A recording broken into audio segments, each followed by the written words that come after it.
Buenas tardes. Hoy tenemos el gusto de tener en nuestros estudios virtuales de radiográfica FM 89.3 de Buenos Aires y de la radio frecuencia 808 de Salinas a la profesora María García. ¿Qué tal? ¿Cómo estás, María? Hola, ¿qué tal? Mucho gusto. María, te registramos ahí brevemente este fin de semana, este viernes, en un mural que estaba haciendo la brigada Andrés Di Pascua por el tema del conflicto en el Instituto Vázquez Acevedo. Nos gustaría que nos contaras un poquito cómo viene ese conflicto y cuál es la posición del gremio de los profesores. Bueno, eh, qué suerte poder seguir contando lo que nos está pasando en el IABA desde marzo. Ya es un conflicto muy largo que se inicia cuando el director, Leonardo Ruiz Díaz, se niega a entregarles a las autoridades el salón gremial estudiantil que desde el 2009 tenían los estudiantes de nuestro liceo, en ese lugar, antes tenían en otro lugar. Desde que se vuelve a la democracia, los estudiantes de casi todos los liceos de bachillerato, por lo menos, tienen salón gremial. Así está pautado en el estatuto del estudiante. Y a partir de ese momento, el director este, se niega a hacerlo, cosa que nosotros apoyamos, y, y al otro día de esa negativa, de una movida que hicimos los profesores junto con estudiantes, manifestándonos en contra de que se les retirara, perdón, el salón estudiantil, se lo retira del cargo, se lo separa del cargo en una medida que es todavía cuando la pienso me parece tan disparatada en una democracia. Se le dan 2 horas para irse del liceo. Se le, se le separa del cargo con retención del 50% de haberes, con medidas cautelares que generalmente se toman cuando hay algún peligro mientras se inicia el sumario por la presencia en la institución, a alguien que esté denunciado de acoso sexual o de abuso de poder. Jamás a una persona por haberse negado se lo acusa de insubordinación, con un reglamento de la dictadura de 1979 que está parcialmente derogado, se le aplica insubordinación, lo que nos parece un disparate. Nosotros somos educadores, no acatamos, dialogamos, discutimos. Y bueno, y a partir de ese momento se investigan a 10 profesores de la institución y eso pasó, el 12 de abril lo retiran del cargo. Estamos a 10 de septiembre, o 11 hoy creo que es 10, ¿no? 10 de septiembre y todavía no solamente no hemos avanzado nada, sino que estamos peor, porque tenemos el diálogo cortado, el liceo está intervenido, como no hay autoridad, no hay director, lo que consideramos una medida heroica por parte de los docentes de nuestro país, porque el cargo se puso a elección y ningún profesor tomó el cargo de director, porque yo lo considero una reserva ética de nuestros compañeros. Pero entonces, ¿qué hicieron? Intervinieron en la institución. Es el primer liceo intervenido en democracia. Nosotros tenemos un liceo intervenido en democracia, donde se persigue docentes, se maltrata a estudiantes. Ahora les dijeron que tienen los derechos gremiales suspendidos. Es una aberración desde el punto de vista legal. Pero eso dicen las interventoras. Siguen sin salón gremial, sus cosas están bajo llave, no hay diálogo. Y nosotros venimos resistiendo porque, a veces lo cuento porque ese motivo, pero todos los días, en un recreo del turno de la mañana y en un recreo del turno de la tarde, cantamos a redoblar en el patio, cantamos Resistiré. Puede parecer una tontería, pero a nosotros nos hace sentir más unidos y hacemos todo lo que está a nuestro alcance, desde ocupaciones, volantes, todo tipo. No hay movilización que no se nos haya ocurrido y vamos a seguir movilizando, ¿no? Porque nos parece un disparate. Hoy por hoy el Uruguay, yo no sé si a veces desde afuera se ve así, ¿no? Porque hay una apariencia de democracia y el gobierno es electo, eh, obviamente con un margen muy pequeño, con 30.000 votos de diferencia, pero en todos los órdenes hay una persecución a los colectivos sociales, hay una persecución a lo que ellos llaman la cultura en general, hay una batalla cultural, hay una batalla por el discurso, tienen todos los medios de comunicación, salvo uno o dos, los hegemónicos, a su disposición, mienten como estrategia, entonces todo lo que se dice hacia afuera es una enorme mentira, y hay un autoritarismo creciente y un deterioro muy importante de los valores democráticos con los que veníamos acostumbrándonos a convivir. María, acláranos un poquito las circunstancias de por qué las autoridades de secundaria le quieren retirar el salón gremial a los estudiantes. Sí, ellos dicen, ¿qué fue lo que dijeron? Nosotros decimos que en el IABA el conflicto es un conflicto instalado, porque no pasaba nada hasta que empezaron a decir, queremos ese salón porque vamos a hacer ahí una rampa para mayor inclusión. Un argumento muy tramposo, muy sensible y mentiroso hacia la opinión pública, porque nos dejaba embretados a nosotros como si nosotros no estuviéramos a favor de la inclusión. El tema es que ya hay una rampa en el mismo calle, que es la calle Eduardo Acevedo, ya hay una puerta, porque hay varias puertas, es muy grande el IABA, que tiene una rampa. Por lo tanto, lo único que faltaba era que repararan el ascensor, que hacía 4 años que estaba roto, finalmente lo repararon, pero la rampa ya existe. Y es más, había un informe de arquitectura que nosotros sosteníamos, que decía que era inviable en ese lugar hacer una rampa. Por lo tanto, esa excusa lo que estaba escondiendo era que querían sacar el salón gremial estudiantil, porque si no ya les hubieran dado otro, pasaron 5 meses y siguen sin salón gremial. Nosotros creemos que el IABA se está utilizando como un laboratorio, es una teoría, ¿no? Que puede ser discutida, como un laboratorio donde se puede ensayar la no democracia. En un marco democrático, miren cómo nosotros podemos destruir un gremio, podemos quitar las autoridades legítimas, podemos perseguir docentes y seguir siendo una democracia. No es casualidad que el año que viene se va a implantar la reforma educativa, lo que ellos llaman transformación educativa, en bachillerato, y no va a ser tan fácil como el ciclo básico, porque los liceos de bachillerato tienen gremios estudiantiles, por lo tanto, yo creo que esto es una señal para, si nosotros logramos destruir el gremio de docentes y de estudiantes del IABA, va a ser más fácil la transformación educativa en bachillerato el año que viene. Eso es lo que nosotros decimos, porque si no, no se entiende por qué se instaló un conflicto.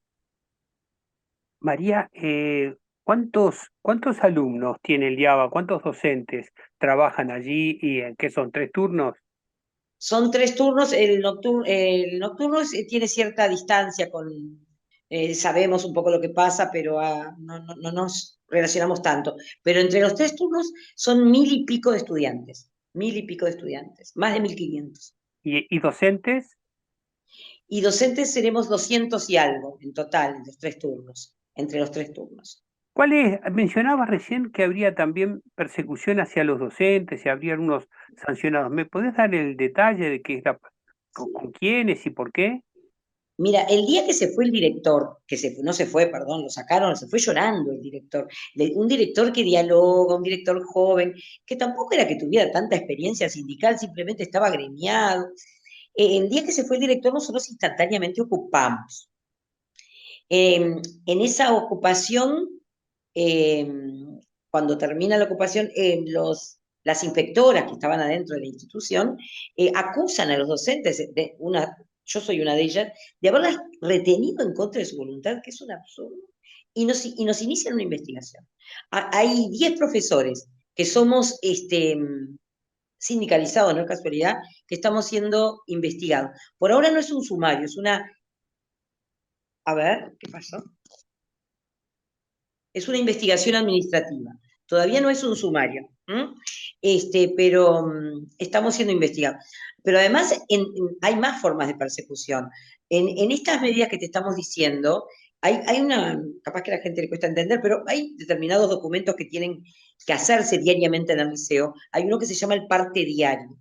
Y ellas han adulterado documentos, por ejemplo, en uno pusieron que una profesora lidera una medida gremial, en un parte diario. lo que implica una persecución, porque la pusieron con nombre y apellido. Después nos inspeccionaron a todos los docentes del IABA, esto es inédito también, no pasa en secundaria, el mismo día que fue el 26 de junio, por pedido de las interventoras. A ver, ¿qué otra forma de persecución? Bueno, directamente decirle a una profesora, yo te vi, vos no viniste porque estabas pintando una pancarta, yo te vi que estabas pintando una pancarta. Intentan amedrentarnos de una manera muy, por un lado, muy poco, parecía hasta poco inteligente, muy burda, que solamente la pueden de hacer cuando tienen un enorme poder. Porque las autoridades están diciendo, Robert Silva, que nunca fue al liceo, y Jennifer Cherro, que es la directora de secundaria, que nunca fue al liceo, están diciendo a la prensa que las interventoras están llevando a cabo un excelente trabajo en el IABA, donde hay un clima muy bueno y que han podido restablecer. Es todo mentira, es todo falso. En el IABA hay un clima institucional roto, ¿no? Está Céfalo, no hay los docentes estamos en conflicto, seguimos peleando por lo mismo que estamos peleando al principio de año, no hay diálogo, este, así que es tremendo. La verdad que estamos viviendo una cosa, tenemos apoyos, por supuesto que tenemos apoyos de nuestros sindicatos, de la Asociación de Padres, de, de los estudiantes que están con nosotros luchando, pero de otros colectivos que también se han acercado, de gran parte de la opinión pública, que yo creo que al principio, sobre todo, después hay como un cansancio, ha sido tan largo, pero que no entendían por qué habían sacado al director. ¿Por qué sacaron al director del IABA y por qué están amenazados? Ahora quedaría el 12 de octubre, el director se tendría que reintegrar porque termina el sumario, que son 6 meses. Nosotros tenemos miedo de que no vuelva, porque lo pueden reintegrar en otro lugar. Así que a partir de este lunes vamos a empezar con una campaña de cuenta regresiva hacia la opinión pública. Quedan 30 días para que vuelva el director, quedan 29, quedan 28, para que en caso de que lo vuelvan a colocar en otro lugar, en otra oficina, porque eso se puede hacer desde el punto de vista de lo reglamentario, eh, que tengan que salir a dar explicaciones, porque nosotros queremos que Leonardo vuelva al liceo, que el liceo tenga director, que la justicia gane alguna vez, que este atropello termine. ¿Mm?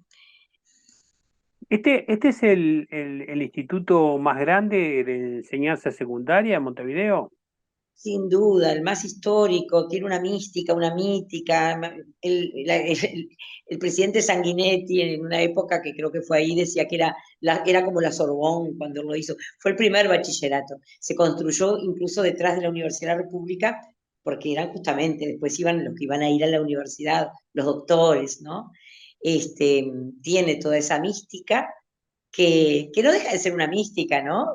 Pero las místicas y la mítica, en la medida en que uno cree en ellas, funcionan, ¿no?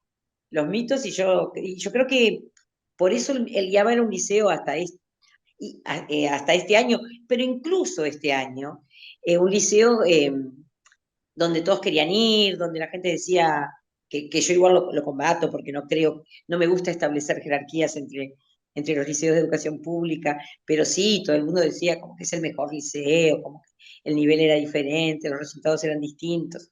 Bueno, yo creo que porque la mística funcionaba, ¿no? Cuando uno cree que está en un liceo privilegiado, también todo funcionaba bien. Y yo digo que sigue siéndolo, porque cuando algunos padres o cuando algunas personas dicen, no están cuántas clases perdieron este año, qué horrible, yo les digo, bueno, sí es cierto, pero nuestros alumnos y nuestros compañeros docentes, nuestros compañeros funcionarios, este año aprendieron que los derechos se defienden, que las injusticias se pelean, que los atropellos se resisten, que la democracia se defiende. Y para mí eso es un aprendizaje, aunque no hayan dado un libro de literatura o un teorema de matemática, y lo aprendieron de la manera eh, em, más importante de la que uno puede aprender, que es desde la experiencia de vida, ¿no? Porque lo leyeron en un libro. Entonces a mí eso me da mucho orgullo, cuando yo veo porque somos pocos frente a un poder enorme, nosotros no tenemos el poder en la mano, el poder lo tienen ellos y lo saben, por eso actúan así. Pero tenemos una forma de poder, que es esa, ¿no? De la dignidad, de la solidaridad, y de la construcción desde abajo, desde ir tejiendo lazos. Y eso, ayer, por ejemplo, fue una fiesta, la Brigada de Pascua, lo que hicimos. Después yo le mandaba a un estudiante que estuvo ahí, divino Manuel, y me decía, es maravilloso lo que estamos tejiendo, eh, en afecto, en solidaridad, en empatía, ¿no? Que venga una brigada y te diga, quiero hacer un mural por lo que están haciendo ustedes, quiero pintar algo sobre el Java. Y bueno, y nos parece importantísimo. Pero por eso creo que, si bien es cierto que hemos perdido una cantidad de cosas y realmente nosotros somos los perdedores hasta ahora de esta batalla en el sentido de los logros políticos que quisiéramos que el director esté ahí, no lo podemos hacer, quisiéramos que les den un salón gremial de una vez por todas, y eso no tenemos el poder de hacerlo, pero tenemos el poder de resistirnos, y ellos, aunque no lo admitan, el hecho de que no nos puedan doblegar les molesta. ¿Y cómo es el vínculo con las inspectoras del cuerpo docente en este momento? No, bueno, siempre hay algún profesor, somos 200 y pico, siempre hay alguno de esos 200 y pico que no se compromete, que dialoga como si nada, pero la enorme mayoría no. Nosotros no dialogamos con las interventoras. Primero que les decimos interventoras, cosas que les molestan mucho, ¿no? Pero yo cuando alguna vez que he tenido que hablar para pelearme, les digo interventora, interventora, señora interventora. Yo nunca la voy a respetar a usted, porque usted tiene jerarquía sobre mí, pero no tiene autoridad. La autoridad se construye, es un respeto que se logra cuando uno tiene una ética. Es decir, nosotros no tenemos diálogo y nuestros estudiantes tampoco, no tenemos diálogo. No entran a reuniones de profesores, no coordinamos con ellas. Y ellas como que en un fondo lo saben, yo no sé si es que tienen alguien, porque nosotros dijimos, cuando vienen las reuniones de profesores, tiene que estar el director, como no hay Claro. director, ellas capaz que querían ir, pero nosotros ya habíamos tomado la medida que si ellas entraban a la reunión de profesores, nosotros nos parábamos y nos íbamos. Y no fueron a ninguna reunión, no van a las coordinaciones, no tenemos diálogo, no tenemos diálogo. María, recién Sí, decías que esto es como un globo de ensayo para la sí. transformación educativa. ¿Nos podés contar en qué consisten estos cambios que está proponiendo este nuevo gobierno de la educación secundaria en Uruguay? Sí. Este, bueno, nosotros decimos, el eslogan de nuestro sindicato es, no es transformación, es ajuste. Y yo creo que si bien es mucho más largo que eso, se puede explicar, en realidad la transformación educativa esconde un vaciamiento de contenidos, un deterioro de la educación pública, un autoritarismo mucho mayor, porque, por ejemplo, ¿por qué digo eso? Porque ya no hay consejos de educación, sino que hay dirección de educación, por lo tanto, es mucho más, y a través de la LUC también, el CODICEN, está mucho más centralizado el poder en la educación pública que antes, que por lo menos había 3 consejeros, ahora hay una directora de secundaria, un director de primaria, que es una mujer también, una directora. Pero además es un vaciamiento de contenidos, es un deterioro de la educación pública, en la que no creen, es muy neoliberal y el neoliberalismo quiere menos Estado, quiere menos educación pública, fortalecer las privadas y que la educación pública termine siendo una educación para pobres, con menos presupuesto. Es una vergüenza cuando uno empieza a leer lo poco que se sabe, porque además es muy improvisada, porque ni siquiera hay unas cabezas que realmente lo pensaron, acá se copia, se toma. Al principio hubo un documento que lo habían plagiado, cuando llegamos a denunciar el plagio, dijeron, bueno, ahora no lo plagiaron, pero es todavía peor, porque se ve que ellos no son capaces ni de hacer un documento profundo, entonces es lamentable, lleno de palabras bonitas, porque también yo, bueno, ustedes en Argentina, ¿qué les voy a contar? Pero yo pensaba, Libertad Avanza, por ejemplo, ellos se apropian de palabras que no son de ellos, pero engañan con esa. Acá, por ejemplo, la centralidad es el estudiante, pero, y eso lo dicen y lo repiten hasta el cansancio, ¿y quién va a estar en contra de eso? Pero como si no estuviera antes, pero ¿en quién va a estar la centralidad de la educación si no es en el estudiante? Pero entonces ellos dicen esas palabras, y parecería que la transformación es maravillosa, pero hay que ver que se están apropiando de un lenguaje que no es el de ellos, pero hábilmente, ahí sí que son hábiles, se apropian, hablan de inclusión, de espíritu crítico, ¿y dónde van a sacar el espíritu crítico con esa educación en competencias? Que a veces la gente no lo termina de entender, pero, a ver, es como, él lo dice, si lo pueden buscar, hay un videíto de Aristimuño, que es la que diseñó las políticas educativas, que se difundió y que yo creo que la llamaron al orden cuando se difundió en un programa de televisión, donde ella dice, Que vienen del mundo productivo nos decían, no los formen demasiado en nada, fórmenlos en cosas generales que nosotros luego en el mundo del trabajo los vamos moldeando, porque lo nuestro va girando y cambiando tan rápido que lo que ustedes les den posiblemente ya esté perimido, lo cual realmente impone, ¿no? Es muy fuerte. dice lo que voy a decir ahora, casi textual porque lo vi tantas veces. Los empresarios nos dicen, no lo formen en nada demasiado, que nosotros los moldeamos. Eso dijo en un programa. Yo te puedo pasar el video. Que vienen del mundo productivo nos decían, no los formen demasiado en nada, fórmenlos en cosas generales que nosotros luego en el mundo del trabajo los vamos moldeando, porque lo nuestro va girando y cambiando tan rápido que lo que ustedes les den posiblemente ya esté perimido, lo cual realmente impone, ¿no? Es muy fuerte. No lo formen los empresarios, no los pedagogos. Los empresarios nos dicen, no lo formen demasiado en nada. Nosotros nos moldeamos para lo que nosotros los precisamos. Eso es la formación en competencias. No es que le vayan a desarrollar la competencia intelectual. Corte de filosofía o el corte de astronomía, que antes se llamaba cosmografía, ¿verdad? Cosmografía. Sí. ¿Qué pasó con eso? ¿Por qué? Y porque filosofía, bueno, yo creo que no es casualidad, ellos van con una batalla contra las humanidades.